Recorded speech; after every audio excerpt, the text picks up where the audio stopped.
Gimana Pak Wali? Sudah bisa membuat RPP dengan diferensiasi dan sesuai dengan PSE? Alhamdulillah Ibu, dari berbagai referensi dan juga rekan sejawat yang selama ini saya berdiskusi, alhamdulillah saya mencoba merancang RPP yang bisa berdiferensiasi atau berpusat kepada siswa. Ya, karena kan diferensiasi berarti dia berfokus kepada siswa. Siswa tersebut sesuai dengan tingkat kemampuannya. Ya, tingkat kemampuan dan kreativitas masing-masing siswa. Ini RPP yang Pak Wali buat, apakah di sini banyak metode-metode yang Pak Wali itu kan harus dimasukkan metode karena apa? Berdiferensiasi berarti ada siswa yang membutuhkan banyak. Mungkin dia belum paham dengan satu metode atau dengan alat peraga yang satu, bisa kita menambahkan. Nah, itu ini kan berdiferensiasi. Jadi semua mendapat porsinya masing-masing. Yang sudah mampu ya alhamdulillah, yang belum mampu ini berarti kita tetap mencari jalan atau ide supaya yang belum mampu ini akan paham. Nah, itu diferensiasi. PSE sudah Ibu, sudah Bapak. Kayaknya saya lihat ini ya, sudah mulai. PSE berarti kan dia ada sosial emosionalnya ya Pak ya? Ya, sudah ada semuanya di buku dan juga laptop. Saya sertakan melalui fisik dan juga melalui file. Ya, ini kan berarti kan sosial emosional sudah. Ya, seperti kerja kelompok kan emosional ya. Sosial emosional dari berinteraksi. Kemudian kan kita lihat sosial dia kan berinteraksi. Kemudian ketika ada teman yang mungkin meminjamkan alat tulisnya, itu juga PSE termasuk. Kemudian ketika membaca doa itu juga termasuk, atau diam sejenak sebelum kita, itu juga termasuk gitu. Jadi harus ada PSE-nya. Ya, saya lihat sudah oke, sudah. Berarti yang saya perlihatkan sudah bisa Bapak ya. Jadi kita dengan RPP Bapak ini, tapi saya pengen melihat Bapak mengajar, boleh Pak kita share? Boleh, sangat boleh Bu. Ya. Karena juga untuk dapat merefleksikan saya saat mengajar, untuk dapat orang lain berpendapat bagaimana cara saya memberikan bahan ajar, apakah sudah tepatkah cara berdiferensiasi atau ada hal yang perlu dievaluasi. Betul, termasuk saya kan kita kan sejawat, berarti kan tidak menggurui. Saya hanya melihat untuk pelajaran saya juga. Oke, kita ketemu besok bisa Pak? Boleh, siap. Besok ya jam pertama dulu Pak ya. Oke. Foto besok ya. Baik Pak, kemarin kita sudah janji ya? Ya, kita sudah janji hari ini ya. Gimana Pak, sehat? Yang RPP kemarin saya ajarkan ya, kita sharing tentang kita sharing ya RPP tentang diferensiasi dengan ada KSE dan PSE kan? Ya. Sudah paham ya. Ini kita sekedar sharing ya Pak ya. Sekedar kita sharing, sekedar bukan berarti kata saya yang paling walaupun saya menilai Bapak enggak. Saya bukan menilai Bapak, tapi saya belajar dari Bapak. Saya lihat bagaimana Bapak mengajar. Mungkin itu jadi inti saya. Jadi ini kita share aja lah. Mungkin dengan Bapak paling ini bagus saja. Jadi panutan semua. Ya Pak ya. Ini kita sharing aja ya Pak ya. Kan Bapak udah buat ya. Tujuan pembelajaran yang akan saya observasi hari ini apa?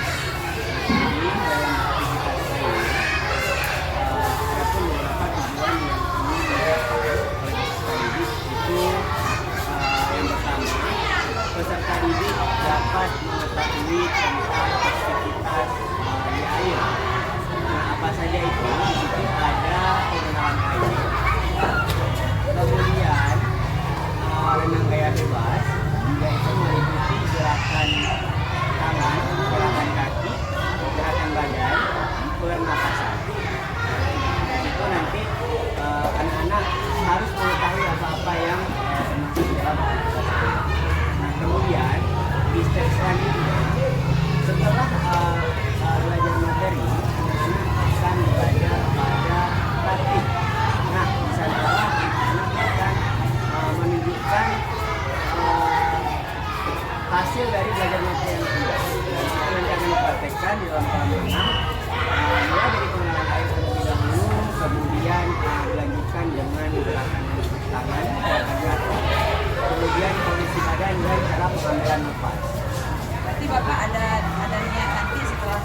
tidak dasarnya ya. Ya, lebih tepatnya bisa mengetahui dasar-dasarnya terlebih dahulu.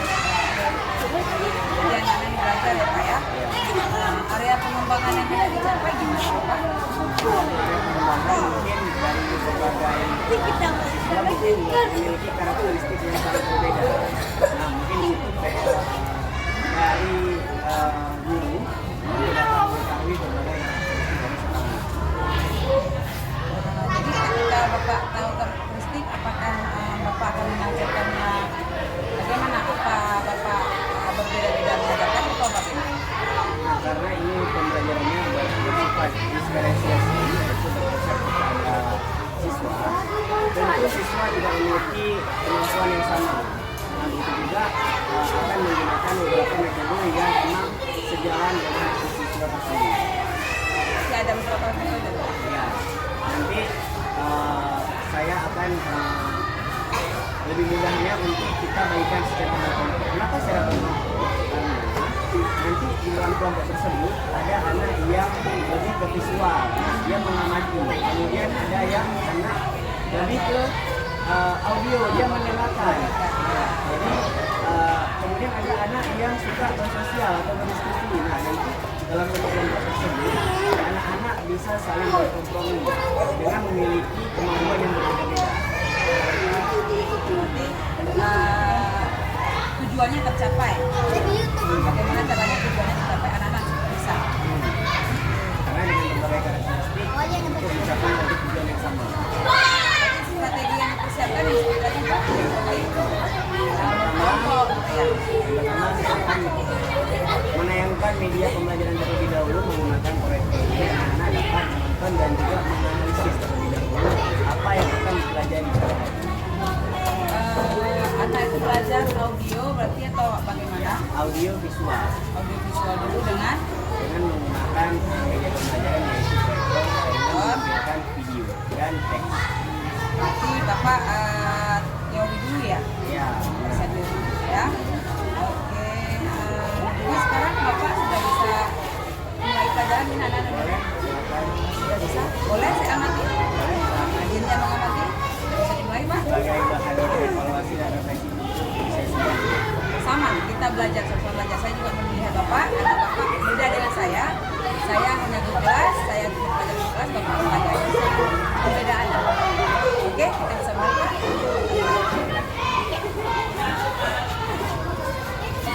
Assalamualaikum warahmatullahi wabarakatuh.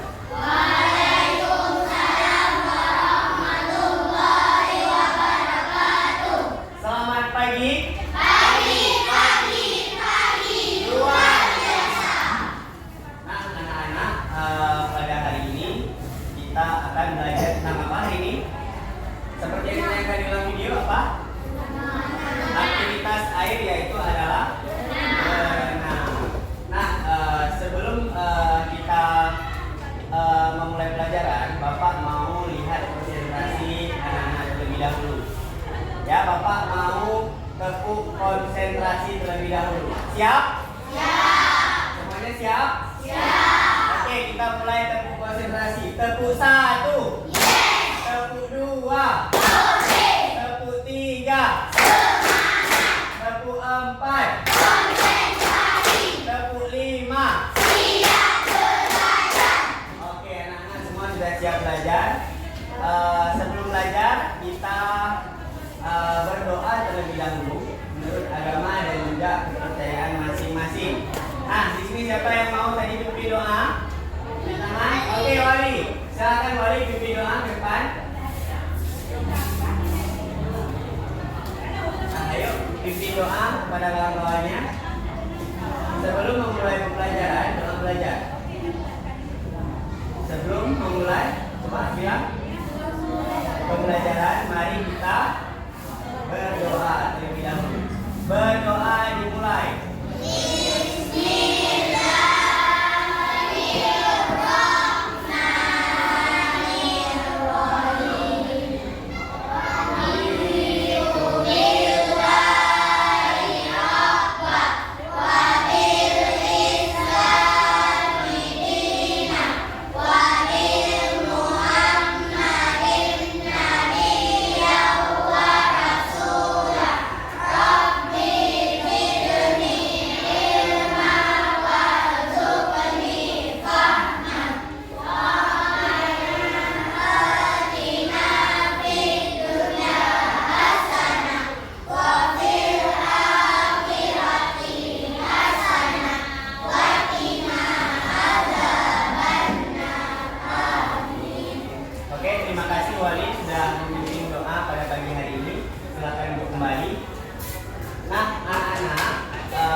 mengamati video tersebut ya. Nanti setelah diamati video tersebut akan Bapak bagikan kelompok. Nah, setiap kelompok itu terdiri dari 4 orang. Ya, terdiri dari 4 orang. Nah, nanti setelah menonton video dan dibagi kelompok, anak-anak akan mempresentasikan apa saja yang terdapat di dalam video tersebut. Nah, pastikan anak-anak konsentrasi dalam menonton video pembelajaran berenang pada pagi hari ini. Sudah siap semuanya? Oke, kita lihat dari yang pertama ya. Kali ini saya akan membahas ya bagaimana cara mengajarkan berenang pada anak. Yang pertama tentu saja yang ngajar harus bisa berenang ya. Jangan sampai kalian nggak bisa tapi ingin ngajarin orang. Oke, kemudian yang kedua pakailah baju renang yang baik.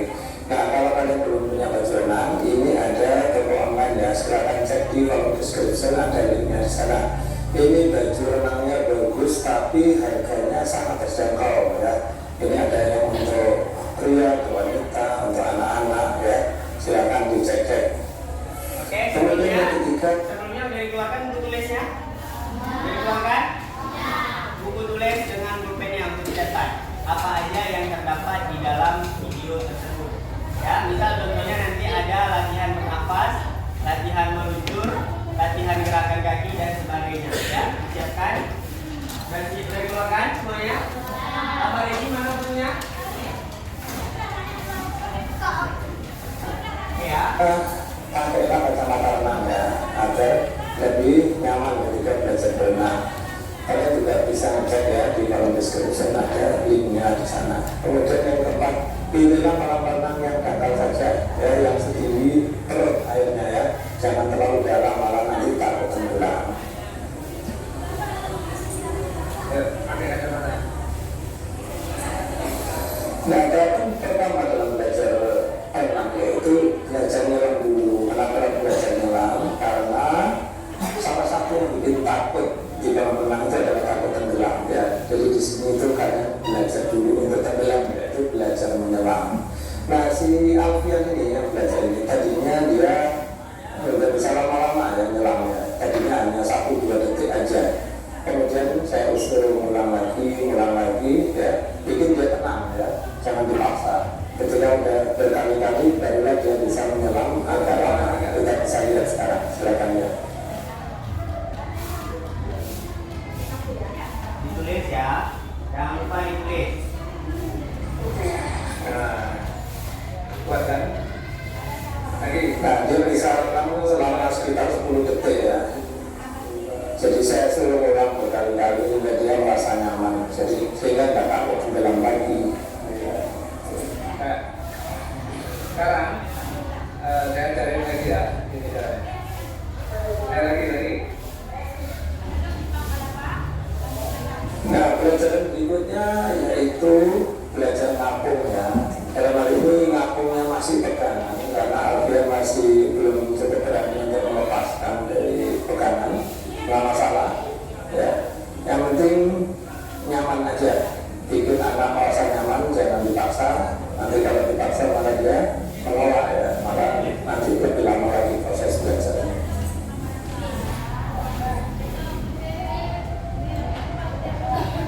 Yang lama ya, kalau bisa lama yang lama.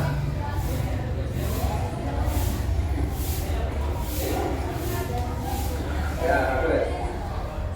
Istirahat dulu. Habis ini yang kaki ambil napasnya yang banyak, gitu ya, biar tahan lama di dalam air.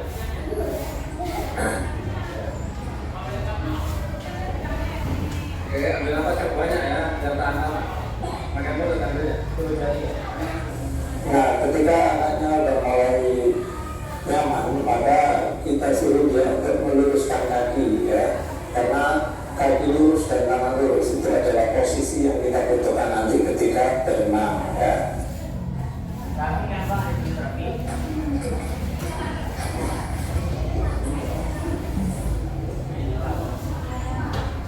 Oke, bagus. Ya gitu.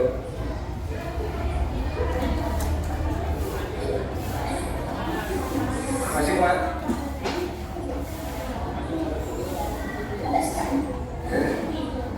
Santai.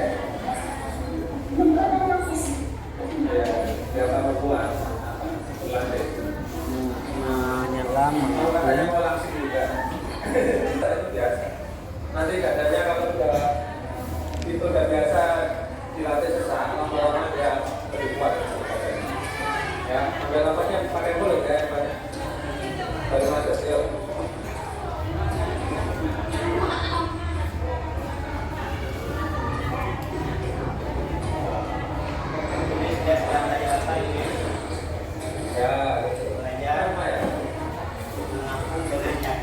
Coba lagi sekarang yang ini ya, kakinya lurus, ya. Kakinya masih melayang-layang, diluruskan buat ya. Ya, coba ambil napasnya banyak. Saya luruskan, napas jawab, dulu, luruskan. Nah, oke.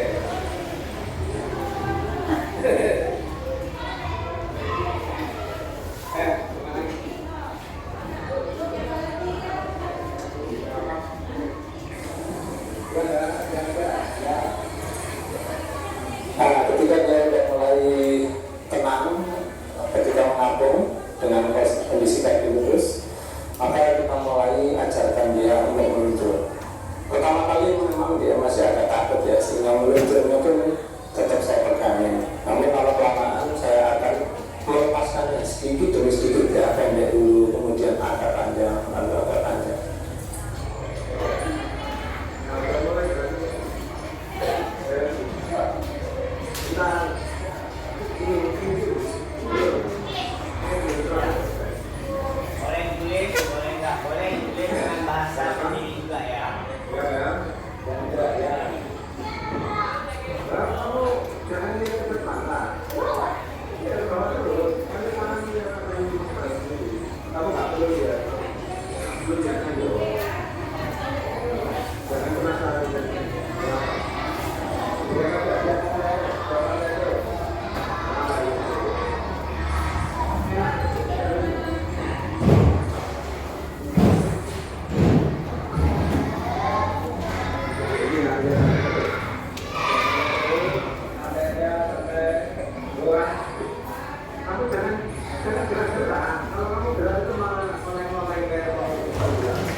1, 2. Nah, ada kelompok yang sudah siap? Sudah siap? Oke, kelompok tengah sudah siap. Boleh maju ke depan. Boleh maju ke depan untuk mempresentasikan hasil dari diskusi mereka. Yang baris di sini, baris. Ya, baris ini. Nah, ini kelompok apa namanya? Kelompok yang mau mempresentasikan hasil diskusi mereka. Oke, semuanya kita dengarkan dulu hasil diskusi dari kelompok ilham. Nanti setelah kelompok ilham memberikan hasil diskusinya, boleh kalian sanggah. Oke, boleh disanggah. Apakah hasilnya benar atau masih kurang tepat? Oke, silakan kelompok ilham. Semuanya dengar semuanya. Nah, stop. Nomor 1, pembelajarannya adalah mengambil nafas di air. Apakah benar? Benar. Oke, tepuk tangan dulu. Oke, yang kedua apa?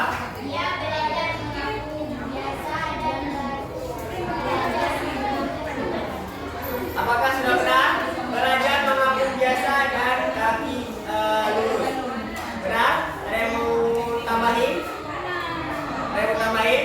Oke, benar. Tepuk tangan dulu. Nah, jadi yang kedua, si anak tadi yang dalam video dia belajar mengapung terlebih dahulu. Gimana caranya Pak Wali? Seperti di dalam video dia belajar mengapung memegang kolam apa di kolam renang. Kemudian kakinya diluruskan. Oke, yang ketiga.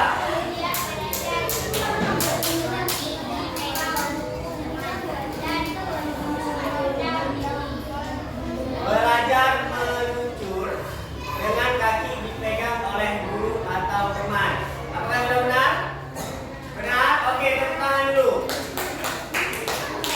Nah, anak-anak,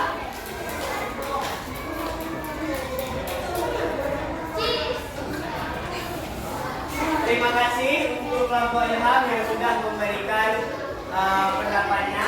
Kemudian kita tunggu untuk kelompok selanjutnya. Oke, silakan duduk kembali.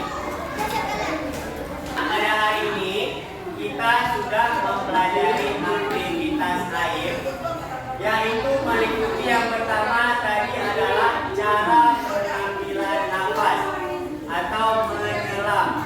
Dan yang kedua yaitu belajar mengapung dengan kaki lurus dan juga tanpa kaki yang lurus.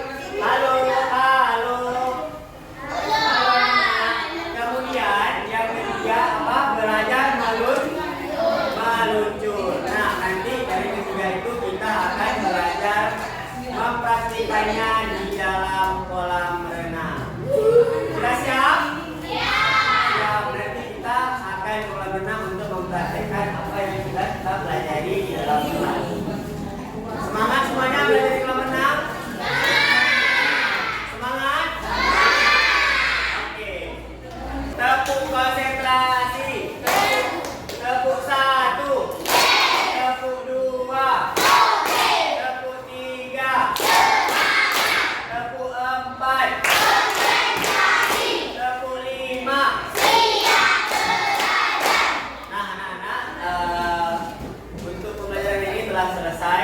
Terima kasih telah belajar dengan giat pada hari ini. Selanjutnya dapat dilanjutkan dengan pembelajaran pada jam berikutnya. Nah, terima kasih semuanya, Bapak hadirin. Assalamualaikum warahmatullahi wabarakatuh.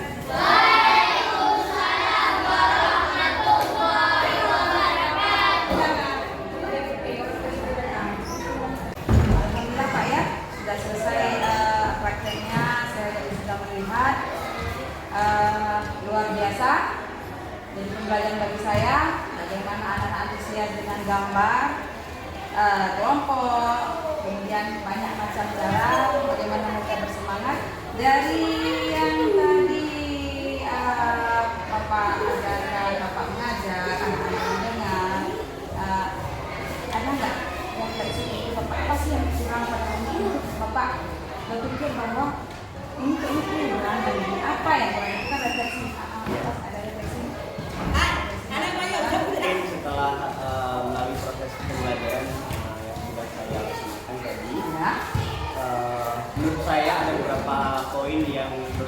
kurang. Ya.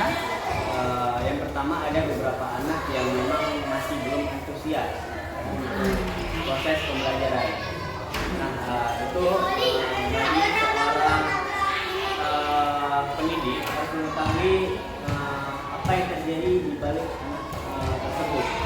Apakah anak tersebut sedang sakit atau belum makan atau sebagainya. Nah, itu mungkin masih menjadi PR saya untuk kedepannya harus mengidentifikasi apa yang terjadi kepada siswa sehingga siswa tidak semangat dalam belajar. Apalagi pembelajarannya dilaksanakan pada pagi hari.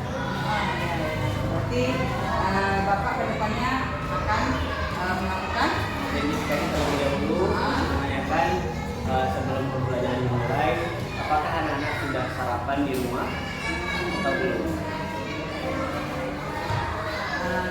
Ya itu refleksi bagi kita juga, bagi Bapak, bagi saya juga. Mungkin kita tidak pernah tahu ya anak ini ya Pak ya. Mungkin ya ada yang mungkin kurang sehat atau mungkin ada masalah apa, kita tidak pernah tahu ya. Sebagai guru ya seperti Bapak bilang itu masukan juga bagi saya. Jadi saya juga melihat anak yang murung itu tanda-tanya tanda tanya bagi saya ya. Ya betul. Makanya guru harus melalui proses-proses pendekatan kepada mungkin ada yang lain Pak, mungkin apa mungkin yang Bapak rasa apa lagi ya yang ingin Bapak tambahkan ke depannya mungkin dari saya pribadi ke depannya dalam proses pembelajaran PJOK itu ada materi dan juga praktek. Jadi itu berkesinambungan dan juga saling melengkapi. Kenapa? Karena anak-anak belajar di kelas tanpa belajar mempraktekkan itu sama saja masih kurang bagi saya. Kenapa? Karena PJOK itu gambarannya adalah di lapangan. Karena anak-anak ceria berada di lapangan, ceria untuk mempraktekkannya di lapangan. Namun untuk di sini itu aksesnya sangat jauh untuk kolam renang, sangat jauh.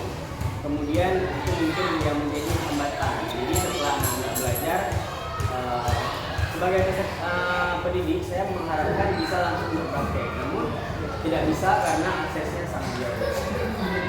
Nah, kemudian mungkin waktunya yang terbatas ya Bu ya. Jadi olahraga, kenapa anak-anak selalu bilang kepada guru, Pak, kenapa jamnya cepat selesai? Padahal tidak cepat selesai, mungkin karena anak-anak sangat antusias dan gembira untuk melakukan olahraga sehingga waktu yang dilaluinya tidak terasa. Jadi topik percakapan dan catatannya bagaimana Pak? Itu ke depan, mungkin ke depan lagi seperti yang tadi saya bilang untuk anak-anak kita lebih perhatikan lagi untuk identifikasi anak-anak yang masih belum semangat ya. Dalam tanda kutip masih ada beberapa anak yang memang masih belum semangat dan juga kita tahu melalui pendekatan kenapa anak tersebut masih kurang semangat sehingga nanti bisa jadi bahan evaluasi ke depan. Berarti rencana tindak lanjut Bapak bagaimana? Karena tadi kan Bapak bilang bahwa waktu yang kurang, jarak yang kurang. Berarti tindak lanjut Bapak bagaimana jarak yang jauh? Bagaimana? Untuk yang pertama, untuk siswa yang akan bersemangat, tindak lanjutnya mungkin saya akan menanyakan pendekatan terlebih dahulu, menanyakan kenapa peserta didik tersebut masih kurang. Dan nanti bisa melalui secara pribadi, ya, secara pribadi mungkin secara langsung pada anak, kedua guru dan juga siswa langsung bertanya secara langsung. Kemudian untuk yang kedua, akses yang jauh, mungkin itu saya rencanakan 1 hari full ya Bu ya. Jadi 1 hari full nanti kita ambil waktu, kita minta ganti waktu supaya di kelas. Jadi dalam 1 hari tersebut, walaupun tidak maksimal untuk pembelajaran di kolam renang, semua materi yang diajarkan, tapi anak-anak minimal sudah tahu, oh ini seperti ini kolam renang, seperti ini cara bernafas, seperti ini cara gerakan kakinya, seperti ini cara gerakan tangannya. Nah, secara kasar mungkin anak-anak bisa mengetahui secara langsung ke kolam renang. Nyata. Nah, iya, jadi tidak hanya visual tapi media pembelajaran juga. Itu apakah Bapak mendampingi anak-anak apakah sendiri atau bagaimana? Nah, biasanya untuk proses ke kolam renang itu didampingi oleh beberapa guru. Nah, didampingi oleh beberapa guru. Didampingi oleh beberapa guru. Ya, didampingi oleh beberapa guru. Kenapa? Karena dalam satu kelas, nah untuk kolam renang biasanya kita akan membawa beberapa guru, minimal 2 atau 3 guru. Kenapa? Karena dari ke-30 siswa itu tidak bisa dihandle oleh satu guru, terutama di lapangan. Apalagi di kolam renang nanti anak-anak bisa berkeliaran misalnya. Karena ada beberapa hal yang memang membahayakan di kolam renang. Jadi saya meminta untuk bantuan ya kepada beberapa guru untuk dapat mendampingi saya menjaga anak ke kolam renang. Wali kelasnya bagaimana? Ya, terutama wali kelas saya minta bantu karena pada hari tersebut kan wali kelas juga jamnya sudah tidak ada karena diambil untuk jam pelajaran. Berarti ada kerjasama kolaborasi ya Pak ya? Ya, pasti kolaborasi pasti dengan wali kelas. Sejauh ini Bapak ini kan kita ini ya ini sana aja bisa kita sebagai ini apa kan kita sudah merdeka. Jadi ada nggak apa keluhan atau memang ada nggak kendala? Ya, mungkin untuk proses migrasi dari kurikulum 2013 ke kurikulum merdeka mungkin ada pasti banyak lah hal-hal yang memang masih sangat kurang terutama bagi kami para guru. Kenapa saya bilang seperti itu? Walaupun media informasi yang tersedia sekarang sudah sangat banyak, tapi menurut saya masih kurang. Kenapa? Karena belum kita dapatkan informasi yang memang dari ahlinya langsung. Kalau kita belajar misal contoh di media pembelajaran itu bisa saja, tapi itu bukan dari ahlinya langsung. Pasti sangat berbeda melalui kita pembelajaran melalui daring atau melalui langsung oleh ahli mentornya. Berarti kan Bapak gimana cara yang harus ini ayo kita ikut lagi CGP KTS di situ kita belajar bersama-sama. Kebetulan saya masih muda, masih di bawah 5 tahun. Mungkin setelah nanti sudah cukup syarat menjadi calon menjadi guru penggerak, mungkin insya Allah ke depan saya bakal ikut. Karena ini adalah salah satu program yang memang dapat menunjang kualitas seorang guru. Betul. Jadi Pak, hanya sekian saya lihat luar biasa. Jadi Bapak akan memperbaiki, saya pun mau kalau Bapak ajak kita akan kolaborasi. Saya belajar dari Bapak belajar saya, kita sama-sama belajar di sini, tidak ada yang menggurui, tidak ada yang senior junior. Jadi sama-sama kita belajar. Saya pun banyak ilmu yang saya dapat dari Bapak tadi, anak-anak bagaimana tertib. Ya, saya juga bisa belajar dari Bapak waktu Bapak junior. Saya bukan kata saya paling hebat, tidak. Itu kita sama-sama belajar. Baik Pak, mungkin itu saja wawancara kita pada hari ini. Saya belajar banyak dari Bapak. Ini kita sama-sama perbaiki ke depannya bagaimana kita semua berpusat kepada siswa. Terima kasih Bapak. Terima kasih Ibu atas telah memonitor saya istilahnya mendampingi proses pembelajaran pada hari ini sehingga berjalan dengan baik dan berjalan. Terima kasih Bapak. Terima kasih, sampai jumpa lagi Bu.